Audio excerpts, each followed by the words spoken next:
for over 40 years.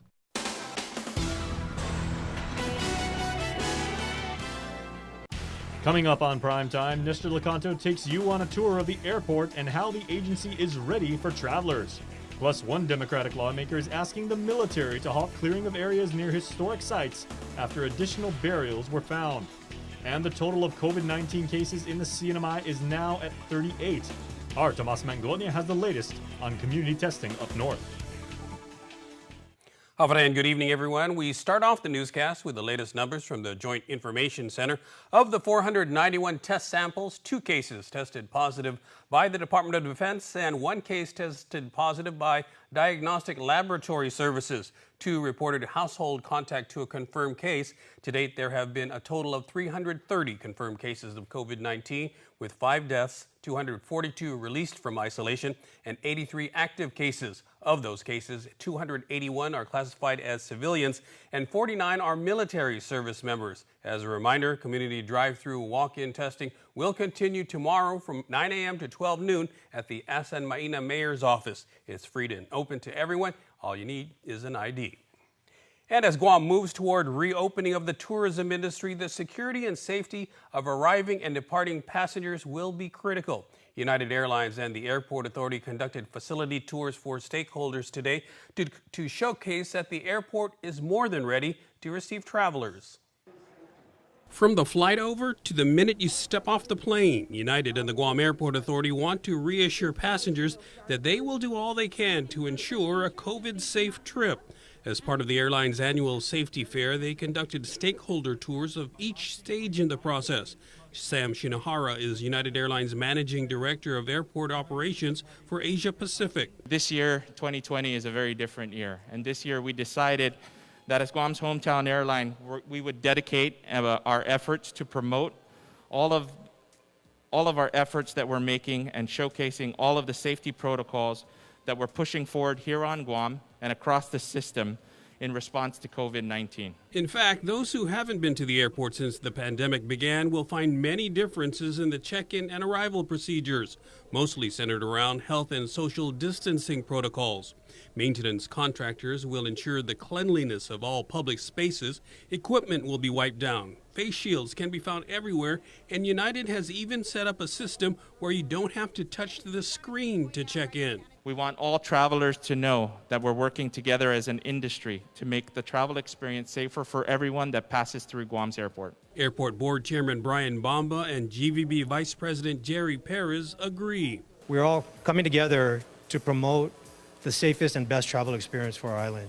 And even though the GVB's mission is to generate arrivals to Guam, at the core of our concern is a safe and hygienic destination.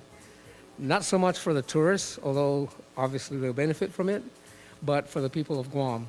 That is at the core of our concern. He says whatever it is that makes people feel safer about the airport environment, that's what they are working toward. Meanwhile, United Airlines suffered what it calls its most difficult financial quarter in its 94-year history, with a net loss of $1.6 billion for the fiscal year 2020 second quarter. Here's more on the company's just-released quarterly earnings results. In the midst of the global COVID-19 pandemic that's devastated international travel, the airline also reported total operating revenues were down 87% year-on-year.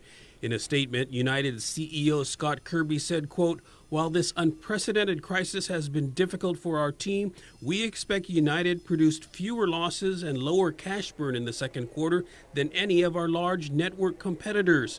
He credits the airline's quick and accurate response to the impact of the pandemic on passenger and cargo demand and matching their schedules to that reduced demand. He also cites completing the largest debt financing deal in aviation history and cutting expenses across the business.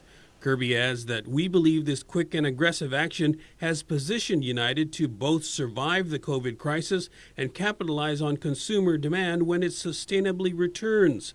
In the news release, United said it expects consolidated system capacity to be down 65% in the third quarter compared to last year. The company said it will continue to proactively evaluate and cancel flights on a rolling 60-day basis until it sees signs of a recovery in demand, although it said it expects demand to remain suppressed until the availability of a widely accepted treatment and/or a vaccine. Local United officials were not available for comment. The airline will hold its regular earnings call on its quarterly results and outlook for the next quarter later tonight, Guam time. The FBI is working with the local government to go after those trying to defraud the Pandemic Unemployment Assistance Program by stealing people's identities or scamming people to be used as mules to move illicit money for them. Nationwide, the FBI has seen a jump in fraudulent unemployment claims related to the COVID pandemic. GDOL Director David De La Sola has also told KUAM that there have been instances where people have tried to submit fraudulent claims. Authorities are urging the community to be on the lookout for suspicious activity. You can report unemployment fraud to pua.fraud@dol.guam.gov. Education was the focus of the Chamber of Commerce's first ever virtual general membership meeting this morning. GDOE Superintendent John Fernandez, Deputy Superintendents Joe Sanchez and Erica Cruz outlined the intricate plan for the next school year in their 90-minute presentation. Sanchez explained that the three models of learning include full online home learning, hard copy learning at home, and traditional face-to-face learning. Reopening discussions actually go hand in hand. We know that we're not going to be able to fully reopen the economy without reopening the public schools. They plan to adopt a group scheduling model for the in-person option at 1/3 of the population, organized by last names and family groups. The three groups would attend school on a rotating basis. A recent survey indicated that 70% of middle and high school students and 60% of elementary respondents will opt to stay home to do online or printed lessons. Fernandez said they are examining local and federal channels for the procurement of supplies needed to operate campuses. Still more changes to the governor's cabinet. Roque Alcantara has been named the new Director of Parks and Recreation, and Terry Uggan was tapped as the new Public Health Deputy Director.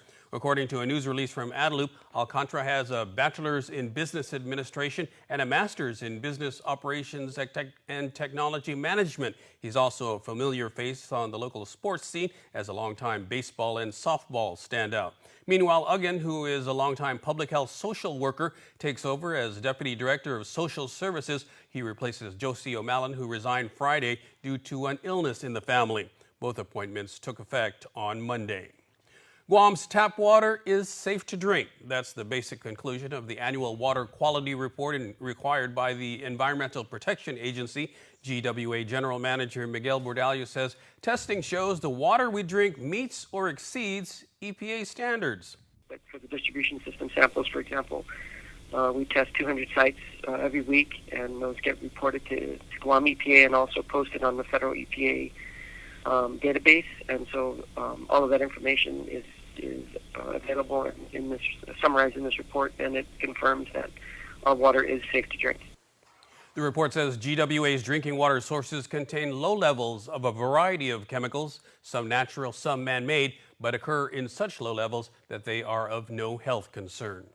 GovGuam settlement agreements are open for anyone to inspect. That's the final word from the Attorney General's office in response to a request for opinion by Public Auditor B.J. Cruz. Back in April, Cruz sought a determination on whether such settlement agreements are public records. The request specifically involved settlements with the Port Authority.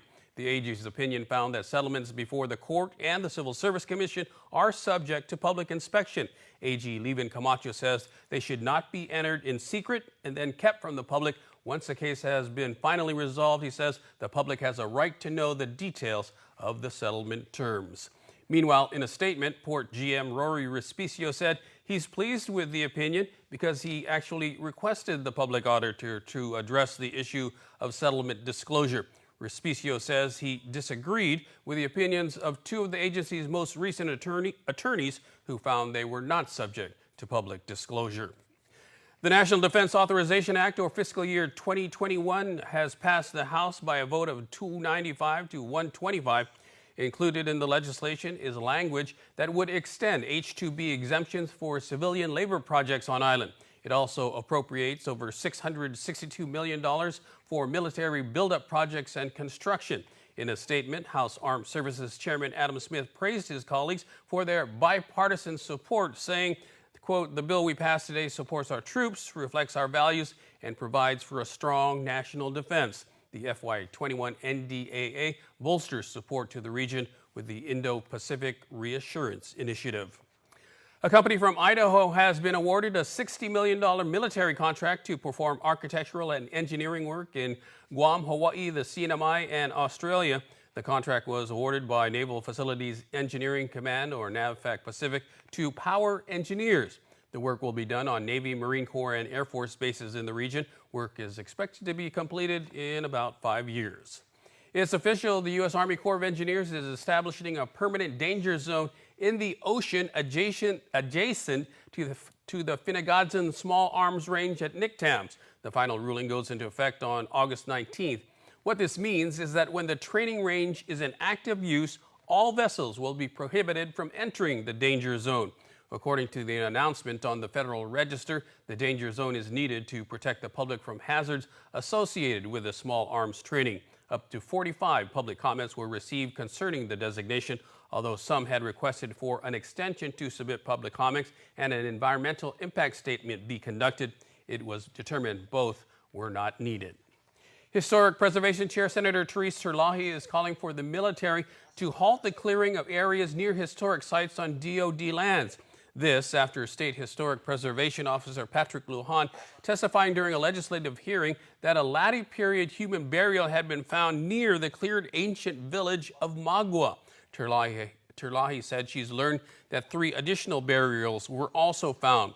In a news release, she called on the governor, Congressman Michael San Nicolas, and GovGuam agencies to support, quote, the halt to all further clearing by DoD in the Magua, Haputo, Letexan, and Fena sites until the U.S. agrees to preservation in place of ancient villages and cultural sites on military-controlled property on Guam. We'll be back with more news right after this. Get up-to-the-minute news, plus access to alerts, streaming radio, promotions, and more on your mobile device by downloading the KUAM News mobile app, available at the App Store now. Well, we've all been through a lot over the years. Typhoons, earthquakes, and now COVID-19. We've been able to get through these together. For more than 80 years. Travelers Insurance has been protecting your homes, your businesses, and the health of your family. We are here today and we'll be here tomorrow. There are better days ahead. Tomorrow's a new day filled with hope and choices. The possibilities of what we can achieve together are limitless. Let's continue to work together to ensure a brighter tomorrow for all of us. Taco Bell's new grilled cheese burrito is filled with nacho cheese sauce and a delicious 3-cheese blend. And even more melty cheese is grilled on top. Introducing Taco Bell's grilled cheese burrito box. Order ahead and pick yours up at our contactless drive-thru. Hafaday, I'm Mana Silver Tyron. My name is Samantha David. I am retired Marine Corps Colonel Danny Santos.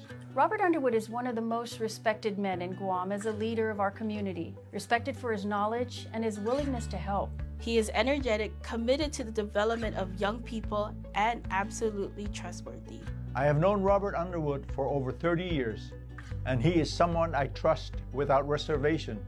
In Washington, D.C., he will always fight for Guam. And in Guam, he will always work with all of us. Ordinary people and community leaders alike trust him and his judgment. He guided us, he inspired us, and he never let us down. He was there for all of us whenever we called on him. This is why I am ready for Underwood for Congress. Please join me in voting for Robert Underwood. I'm Robert Underwood, and I approve this message. KUAM News, winner of the 2020 Regional Edward R. Murrow Award for Excellence in Social Media. It will be the first federal case to go to trial in Guam since COVID-19. Chief Judge Francis Sadinko Gatewood scheduled accused drug dealer Mark Mayo's jury selection for August 10th. Mayo was arrested in November 2019 after a drug raid in Astumbo. He faces charges of conspiracy to distribute meth and attempted possession of meth with intent to distribute.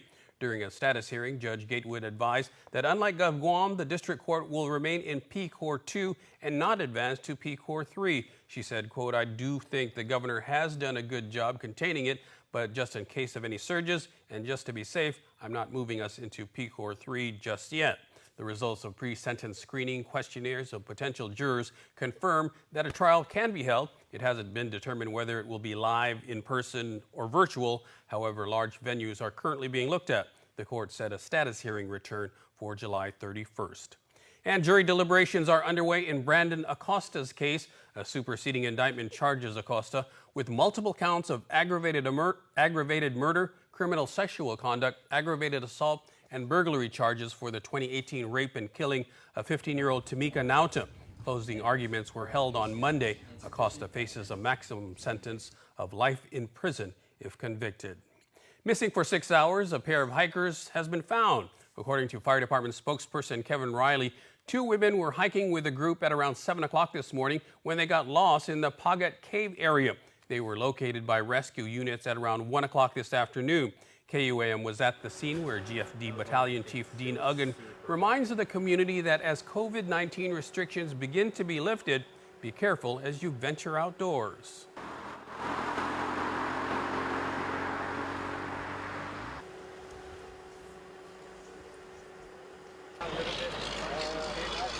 There are a total of 6 individuals on the hike. GFD says the women ages 20 and 30 are in good health. In regional news, the CNMI's COVID-19 case count is now at 38, and our Tomas Mangoña has the details on updated community-based testing.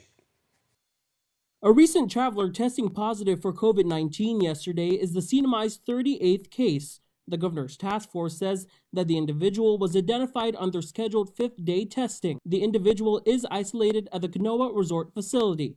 Of the total 38 confirmed cases, 15 cases, or 39%, have been identified through surveillance at the Saipan airport. The news comes as widened community-based testing resumes in the NMI. Governor's Press Secretary Kevin Bautista worked on this new weekly schedule that will be updating every Friday until August 14, where we'll have some testing locations on the islands of Saipan, Tinian, and Rota to accommodate and reignite our community-based testing. The CNMI has tested 11,000 of its residents, nearly a quarter of its population. One of our main focuses is when bringing back this community-based testing is to ensure that we continue to see how widespread our surveillance is and how widespread the virus is within all 3 islands, as well as the fact that we are also making it accessible to our residents by ensuring that the governor's website has the testing registration all put in place, while also for residents to be able to get their results online through a dedicated website through CHEC. He says efforts at the border remain a priority.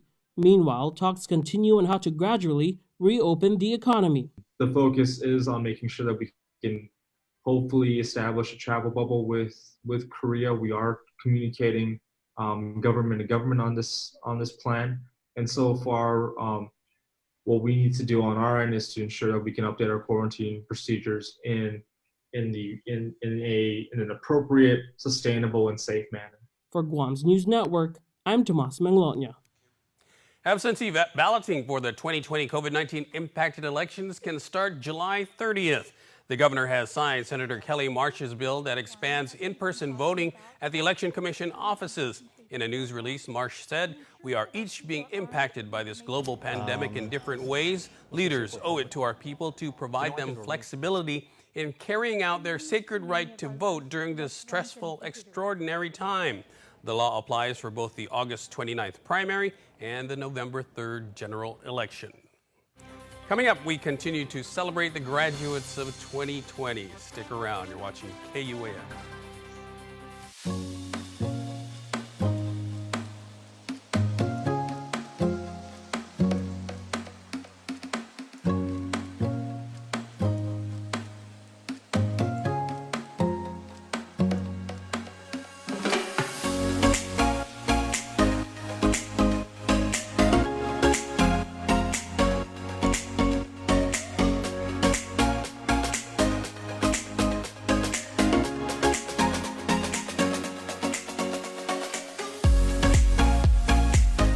Your community calendar is brought to you by Taco Bell. Whether it's your first meal or your fourth meal, we've got you covered. Taco Bell, live Mas.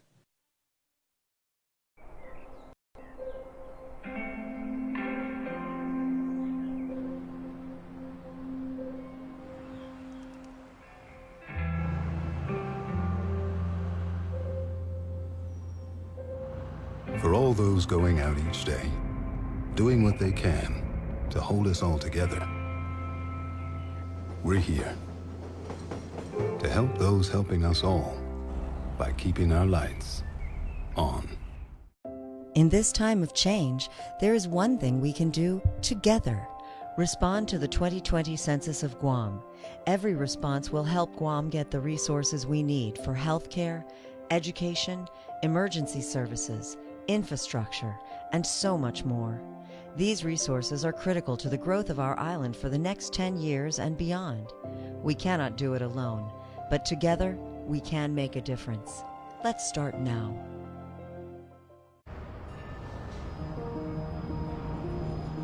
It makes myself and it makes my team members very proud to work for an organization that has been on island for many years with its focus on reliability, dependability, and commitment to the communities that they operate in. Matson's a great corporate citizen to the community. We all benefit from any sort of environmental commitment we make. One of the ways that we do that is with our Adahi Utano program. There's action behind it, and so action breeds commitment.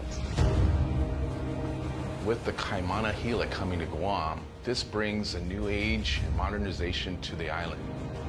It's exciting for me because it's a brand new ship and we can carry more freight into the islands. It just shows growth for Guam and Micronesia. Matson would be nothing without its customers, and we hope to continue to serve you for decades to come.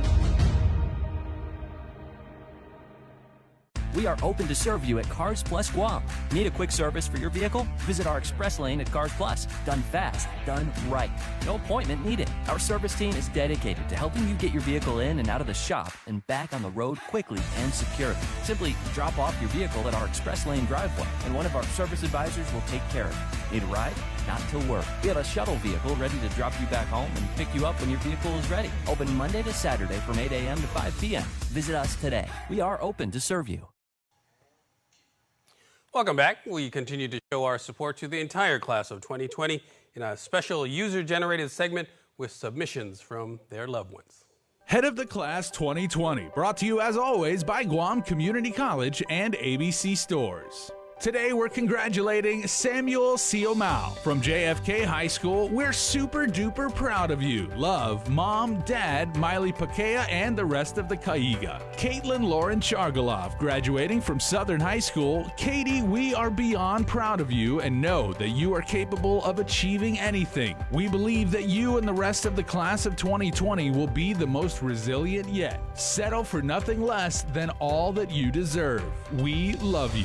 Kiani Kealoa Marie Flores Castro, graduating from GW High School. Congratulations on your accomplishment. We are so very proud of you. Reach for the stars and never give up. Love, Mom, Jude, your sisters and brothers. Sophie F. St. Nicholas, graduating from JFK. Congratulations to our daughter Sophie. We are proud of the incredible person you have become. Embrace the future with open arms and an excited heart, my Sophie. Dream big, work hard, and always remember your way home. We love you.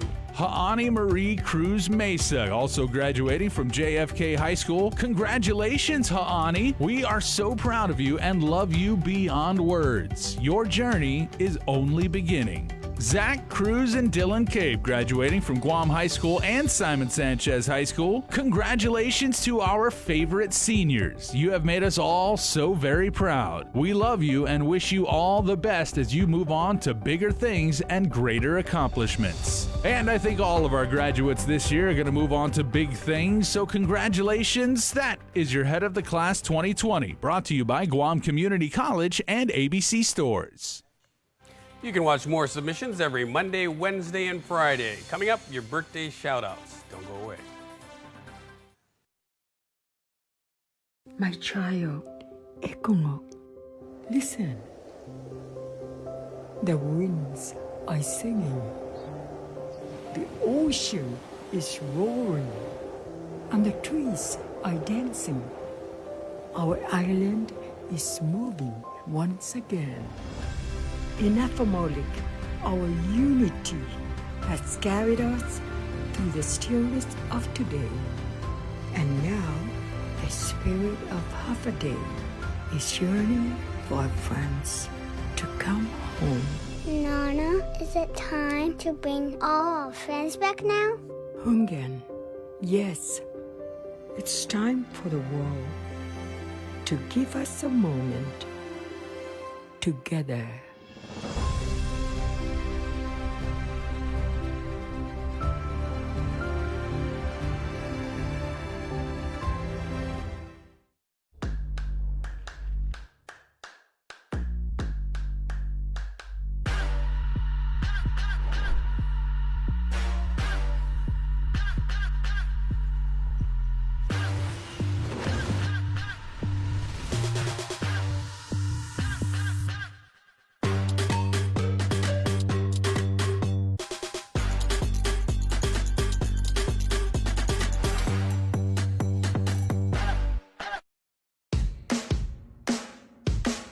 When little mama came through still in looks. Whoa, she off the rate the scale, she had me shut.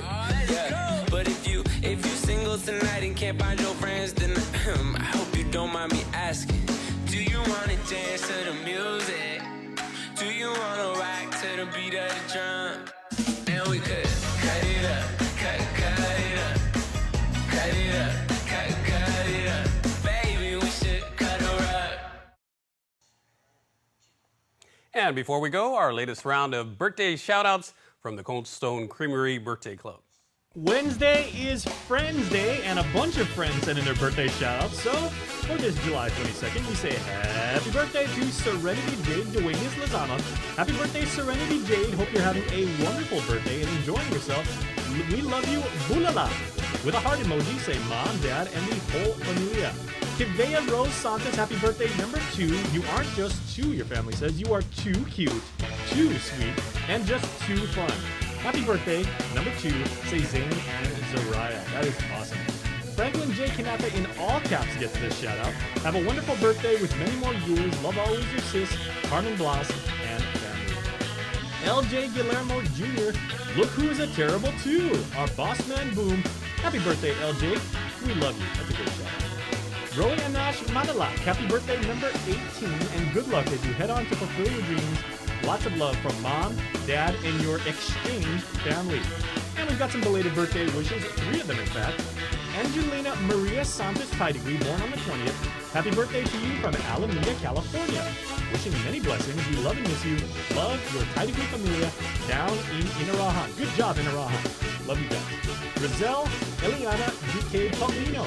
Wishing you a very happy and blessed birthday. Zelly, love the Iglesias and Paulino family. And born on Liberation Day, July the 21st, Hiro Kuyashida. Happy birthday, Dr. K. Love the Mendiola family. Whew. That's a great collection of birthday shout-outs. Hope each and every one of you was happy that your name was read. Hope those of you who sent them in are pleased that you did a good job. And everyone, just be happy today. It's a great day. And you too can be a part of the Cold Stone Creamery Birthday Club by registering online on KUAM.com.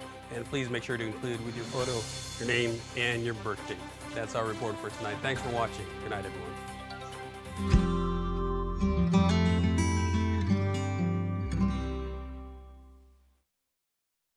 In Full Zoom is presented to you by Calvo Enterprises, Inc.